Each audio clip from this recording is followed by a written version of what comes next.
everybody, and welcome back to our channel. And for today's video, we are going to tackle about the 4 types of trading with their personality. And by the way, if you are new in this channel, don't forget to subscribe and click the bell button for more videos. According to Colm Oshia, trader must be find a methodology that fits their own beliefs and talents. A sound methodology that is very successful for one trader can be a poor fit and losing for another trader. So for a new trader, it can be difficult task for them to find or choosing personality that's suitable for them, but absolutely a necessary steps for them is long-term success as a trader by choosing the trading style that best for them. Here is the 4 types of trading style with their personality. So number 1 is scalping. Scalping is a strategy designed to profit from small price change. Example, 1 minute to 5 minutes time frame. Scalping is a best choice to active traders that can make money immediate decision and act on those decisions without hesitation.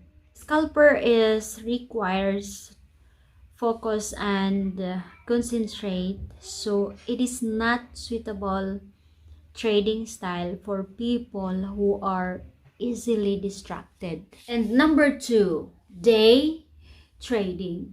Day trading is suitable for traders that prefer starting and completing a task on the same day.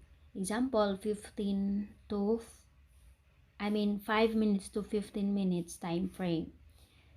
It's taking advantage of small price move can be an incremental move game if it's played correctly.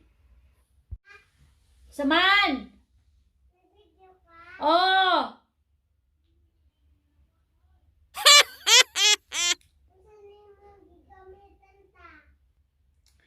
Oy! Samok saba! Number 3, swing trading. Swing trading is a speculative trading strategy where a tradable market is held for between 1 and several days. It is compatible with the people that have patience to wait for a trade.